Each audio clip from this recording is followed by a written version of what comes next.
A young man named Aariz stood in front of his mirror, staring at the tired reflection looking back at him. His dark hair was messy, his eyes heavy with sleepless nights, and his shoulders slouched with the invisible weight of wasted potential. At 21, Aariz should have been at his peak, but deep inside, he knew he was losing control of himself. Not to the world around him, but to his own undisciplined mind. Aariz had always been smart. Too smart, in fact. In school, he barely studied and still managed to get passing grades. His teachers often said, if only you put in effort, you'd top the class. But Aariz never cared much. He told himself he'd figure things out later. After all, he had time. But the truth was, time was slipping through his fingers like sand, and he was blind to it. When college started, things became worse. The freedom of university life pulled him into endless distractions. Late-night gaming, scrolling through social media for hours, binge-watching shows, and hanging out aimlessly with friends. He convinced himself it was normal. Everyone's doing it, he'd say. But deep down, he knew he was drowning in a cycle of procrastination and laziness. One evening, Aariz sat in his small apartment, headphones plugged in, the glow of his laptop illuminating his tired face. He was supposed to be preparing for his exams, but instead, he was glued to yet another video game. Hours passed until the screen flashed, "Game over." He ripped his headphones off in frustration, slamming his fist against the desk. That was when his phone buzzed. It was a message from his younger sister, Sarah.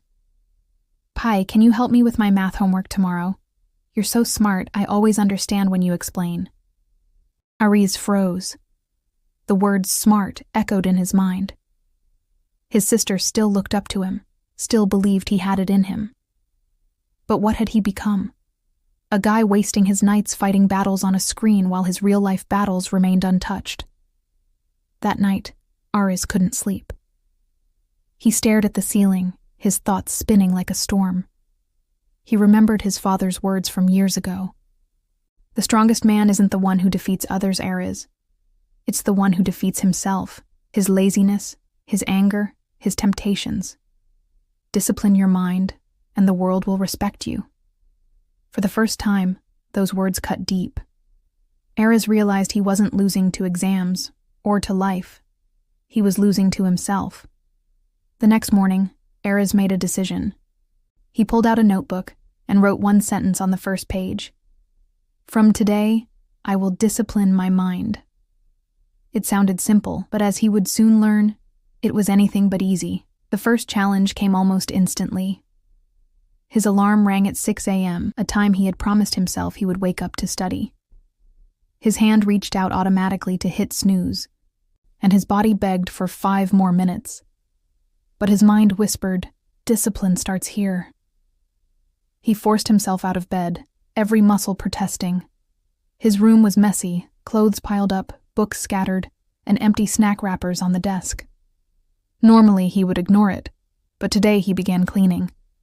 It felt strange, even pointless, but with each item he put back in place, he felt a little stronger, like he was reclaiming control over his environment and, slowly, his mind.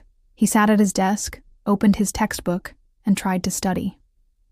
Within minutes, distractions attacked. His phone buzzed with notifications. His mind screamed, "Check it just for a second." He reached for it, then stopped. "No," he whispered to himself.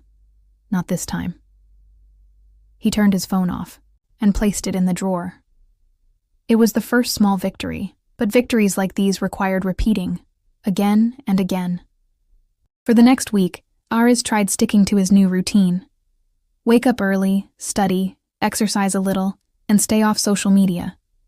But old habits don't die easily. They fight back. On the 4th day, his friends invited him out late at night. "Come on, Aariz. One night won't hurt. We'll just chill. Maybe play some games."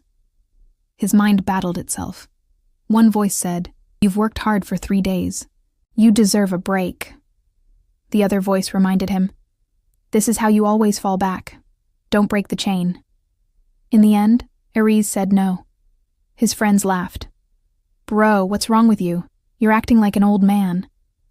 It stung, But when Aariz went to bed early and woke up fresh the next morning, he realized something important. Saying no wasn't weakness, it was power. Still, Aariz knew he couldn't fight this battle alone forever. One afternoon, after class, he decided to visit his old school teacher, Mr. Ibrahim, a man known for his discipline and wisdom. When Aariz entered his small office, Mr. Ibrahim looked up with a warm smile. "Ah, Aariz, I haven't seen you in years. How are you doing?" Aariz hesitated, then confessed. "Sir, I feel lost. I waste my time. I can't control my mind. I want to change, but it's so hard." Mr. Ibrahim leaned back, studying him. "Aariz, the mind is like a wild horse.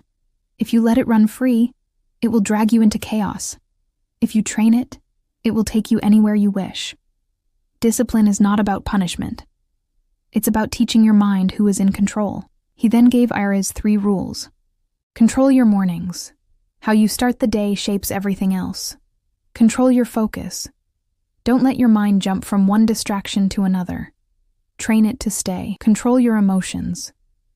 Anger, fear, and laziness are all thieves of progress. Recognize them, but don't let them command you. Start with these, Mr. Ibrahim said. Discipline isn't built in a day. It's forged in daily battles. With these rules, Aariz began reshaping his life. He woke up early every morning, even when his body begged for more sleep. He studied in focused blocks of time, ignoring distractions. He even started exercising, pushing his body to become as disciplined as his mind. Slowly, he noticed changes. His thoughts became clearer, his confidence grew, and his grades began to improve. His sister noticed too. "Pai, you're different now," she said one evening. "You look stronger." But discipline wasn't just changing how Aariz looked on the outside. It was reshaping who he was on the inside. Months passed, and Aariz felt proud of his progress, but life has a way of testing discipline when you least expect it. One evening, Aariz got a call from his best friend, Hamza. His voice was shaky. "Bro, I messed up. I failed my exams. My parents are furious. I don't know what to do." Aariz rushed to meet him. Hamza was sitting in a park, tears in his eyes. "You're lucky, Aariz. You're disciplined. You're focused. I can't do it. I'm a failure." Aariz sat beside him, silent for a moment. Then he said, "Do you think I was always like this? I was worse than you. I wasted years, but I realized one thing. The enemy is not outside. It's inside. Discipline isn't something you're born with. It's something you choose. And you can choose it right now." Those words struck Hamza the way his father's words once struck him. For the first time, Aariz understood. Discipline wasn't just saving his life. It was inspiring others too. Years later, Aariz looked back at that night when he wrote the sentence in his notebook, "From today, I will discipline my mind." That one decision had transformed his life. He graduated with honors, started his own business, and became a mentor for students struggling with the same distractions he once fought. He was still human, still tempted at times, but he never forgot the truth. Discipline isn't about being perfect. It's about fighting your inner battles every single day and choosing to win more than you lose. To every teenager and adult who hears Aariz's story, remember this: your mind will try to control you. It will tempt you with comfort, distractions, and excuses. But if you discipline your mind, you will unlock strength you never knew you had. Because at the end of the day, success doesn't belong to the smartest or the strongest. It belongs to the one who can look in the mirror and say with certainty, "I am in control of myself."